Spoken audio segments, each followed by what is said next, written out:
ایک غریب لکڑہارا جنگل کے قریب رہتا تھا۔ وہ روزانہ جنگل میں جاتا اور لکڑیاں کاٹتا اور اسے شہر کے لیے جا کر بیچ دیتا تھا۔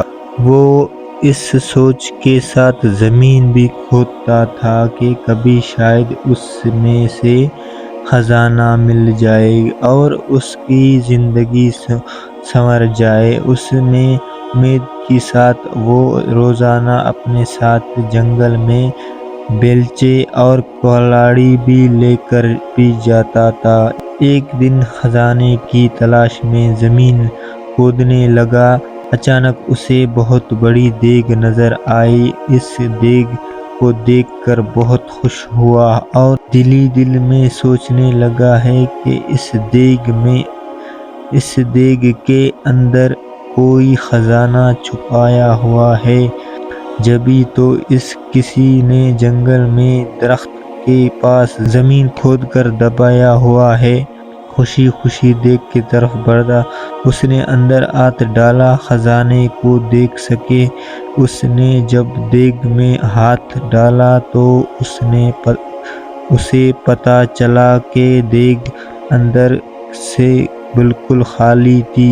غصے میں دیگ اٹھا کر درخت کے پیچھے رکھ دی۔ کچھ دیر وہ خزانے کی تلاش میں زمین کھودتا تھا، اس کے ہاتھ کچھ نہیں آیا۔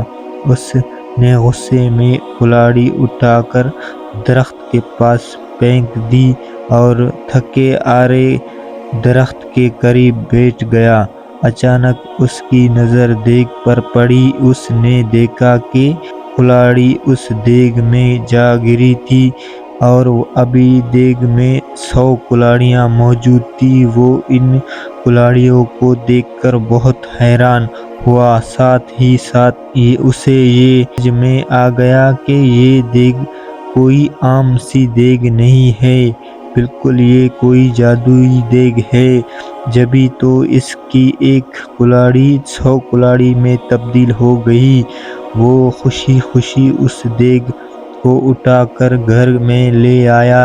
لکڑہارا نے اس دیگ کو ایک کمرے میں چھپایا۔ رات کے وقت اس نے جادوئی دیگ کو دوبارہ آزمانے کے لیے اس میں آم ڈالے۔ تھوڑی دیر بعد اس نے دیکھا تو دیگ میں 100 آم موجود تھے۔ اب یقین ہو گیا کہ واقعی یہ کوئی جادوئی دیگ ہے۔ اس دیگ سے سونے کے سکے وغیرہ نکال کر بیچ دیا رہا اور امیر ہو گیا۔ میرے ہونے کے بعد وہ دوسرے غریبوں کی مدد کرتا تھا۔ کے پاس اگر کوئی غریب شخص آتا تو وہ کبھی اسے خالی ہاتھ نہیں لوٹاتا۔ یہ وجہ کہ وہ ملک بھر میں اپنے سخاوت کی وجہ سے مشہور ہو گیا۔ اچانک وہ امیر ہو جانے اور جادوئی دیگ کی کہانی ہر جگہ پھیل گئی۔ ملک کے بادشاہ کے پاس بھی اسی جادوئی دیگ کی خبر پہنچ گئی۔ بادشاہ بہت لالچی تھا۔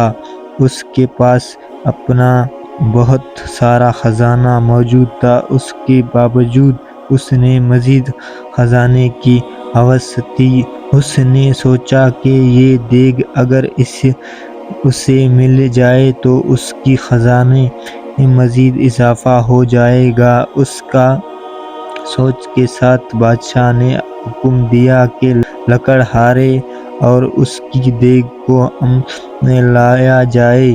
خادم گئے اور بادشاہ کے حکم کی تکمیل کی اور لکڑہارے کو دیگ سمیت پکڑ کر محل میں معائنہ کرنے لگا۔ اچانک وہ اپنے قدم سنبھال نہ سکا۔ اس کا پاؤں دیگ میں جا پڑا۔ ابھی جادوئی دیگ کی وجہ سے 100 بادشاہ نکل آئے، ایک جیسے بادشاہ۔ 100 بادشاہ میں اصلی بادشاہ تھا، باقی جادو تھی۔ وہ سب دیگ کے باقی جادو تھا اور لالچ کی وجہ سے ایک دوسرے سے لڑنے لگے۔ یوں ہی سب نے ایک دوسرے کو جادو دیگ کے لالچ میں قتل کر دیا۔ یوں لالچ کی وجہ سے اصلی بادشاہ خود بھی زندہ نہ رہا۔ لکڑہارے نے خاموشی سے اپنے جادوئی دیگ اٹھایا، اسے لے کر اپنے گھر چل دیا۔ بچوں، لالچ کرنا بری بات ہو گئی۔ اگر کسی کے پاس آپ سے زیادہ اچھی چیز موجود ہے تو آپ اس سے حسد نہ کریں، بلکہ جو کچھ آپ کے پاس موجود ہے اس پر شکر ادا کریں۔